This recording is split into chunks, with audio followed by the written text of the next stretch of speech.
Students, welcome to my YouTube channel. आप सभी का मेरे यूट्यूब चैनल में स्वागत है। जैसा कि हम मार्केटिंग चैप्टर स्टार्ट कर चुके हैं, इसकी हमने 3 वीडियो अपलोड कर चुके हैं। ये हमारा पार्ट 4 है मार्केटिंग मिक्स का। लास्ट में क्लास में पार्ट 3 में हमने मार्केटिंग मिक्स का प्रोडक्ट की बारे में डिस्कशन किया था।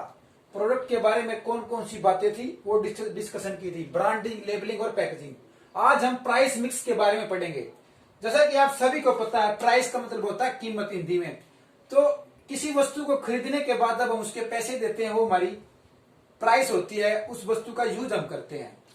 लेकिन मेरी बुक्स में क्या लिखा होता है? बुक्स में ये लिखा होता है, जब भी आप किसी गुड्स की नीड होती है आपको, तो आप उसके संबंध में डिसीजन लेते हैं, वही हमारा प्राइस मिक्स कहलाता है। It refers to all those decision which are concerned with the price fixation of any product and service.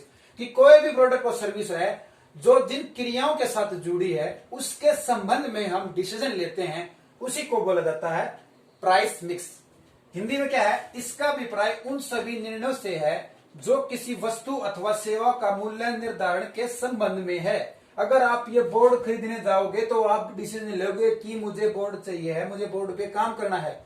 अगर आप नोटबुक खरीदने जाओगे तो आप डिसीजन लोगे कि मुझे नोटबुक में काम करना है। अगर आप समोसे खरीदने जाओगे तो आपको भूख लगी है, आपने सोचा, आपने डिसीजन लिया है। अब इसके फैक्टर कौन कौन से हमारे प्राइस मिक्स के? सबसे पहला मतलब अगर कीमत किसी चीज की रखनी है तो उससे पहले हमें क्या चीज है जो ध्यान में रखनी है? सबसे पहला कॉस्ट ऑफ प्रोडक्शन। कि अगर एक बोर्ड को बनाया है तो उसको बोर्ड को बनाने में 100 रुपए की लागत आई है, लेकिन बेचते इसको 120 में है, ये 20 रुपए इस पर प्रॉफिट है हमारा।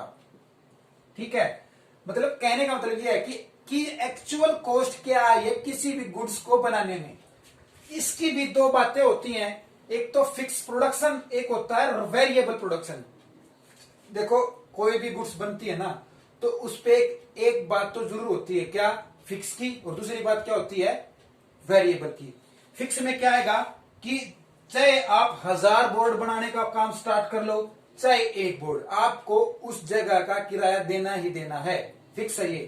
दूसरी बात, फिक्स इंप्लॉयमेंट सैलरी। कि आप में अगर कोई कर्मचारी 10 में से 3 कर्मचारी जो परफेक्ट हैं, आपके फिक्स हैं, उनको सैलरी भी देनी होगी, चाहे वो खाली क्यों ना बैठे हों, काम चाहे नहीं करते हों।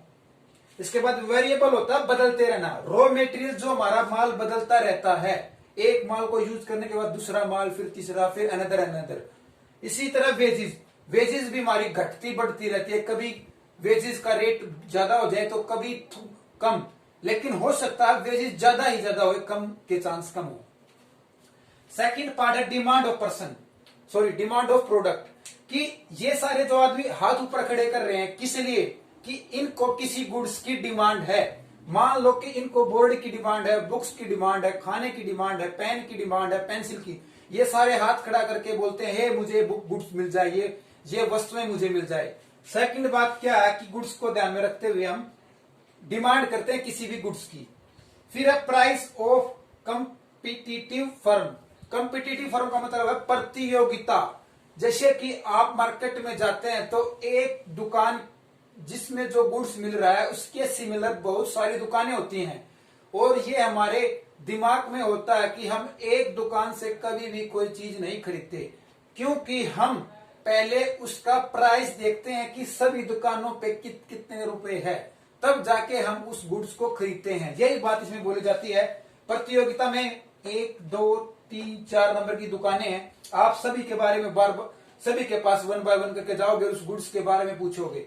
यही बात थी हमारी जब हम मूल्य निर्धारण के पूर्व में रखे जाने वाले घटक कौन कौन से हैं। और भी हैं, आप पढ़ लेना, कोई क्यूरी हो तो कमेंट कर देना। अब है सेकंड, हम पढ़ चुके हैं प्राइस मिक्स। अब हमारा प्रमोशन मिक्स। थर्ड कौन सा? हमारा मार्केटिंग का प्रमोशन।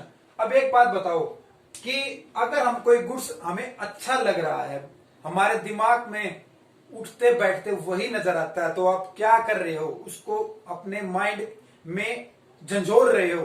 उसके बाद एक दिन ऐसा होगा, आपके माइंड से वो गुड्स बाहर निकलेगा और उसका आप 1 बाय 1 करके व्यक्तियों को उसको बताओगे, वो होता हमारा प्रमोशन करना। संवर्धन मिश्रण, it refers to a combination, की एक ऐसा combination of promotion tools used by the business to inform and produce the customer about the product, की इसका अभिप्राय उपभोक्ताओं के उत्पाद के बारे में सुनिश्चित करना, इंफॉर्मेशन देना एवं उनके बारे में कम्युनिकेशन करना। इसकी जगह आप कम्युनिकेशन भी लिख सकते हो। क्या लिख सकते हो? कम्युनिकेशन, यानी प्रसारित करने के अपनाई गई विधियों से है कि जब भी कोई कंज्यूमर किसी गुड्स को यूज करता है तो वह उसका अच्छे लगने पर प्रमोशन करता ही करता है। अगर आपको ये वीडियो अच्छी लगेगी तो आप और स्टूडेंट को बताओगे कि सर इतना अच्छा से डिस्कस करते हैं एग्जाम्पल के साथ। इसमें भी कौन कौन सी चीजें हो सकती हैं वो मैं बताता हूं। सबसे पहला एडवर्टाइजमेंट, जैसे कि हर यूट्यूब चैनल अपनी एडवर्टाइजमेंट करता है कि मेरे चैनल को सब्सक्राइब और लाइक करें, और जब आप कोई वीडियो देखते हो तो वीडियो देखते देखते आपके बीच में एक एडवर्टाइजमेंट आती है, उसी को बोला जाता है हमारा प्रमोशन। क्यों? क्योंकि उस गुड्स का वो प्रमोशन कर रहे होते हैं। टीवी के माध्यम से, फोन के माध्यम से हो सकते हैं ये सारे advertisement. Personal selling, personal selling जैसे कि मैं आपको घर घर जाके आपके किसी भी गुड्स को लेके प्रमोशन करता हूं। लाइक जैसे कि आप घर में कपड़े धोते हुए सर्फ का यूज करते हैं, वो सर्फ मैं आपके गांव में ले आऊं और उसका प्रमोशन करूं 1 बाय 1 करके सभी घरों में, वो होता है पर्सनल सेलिंग।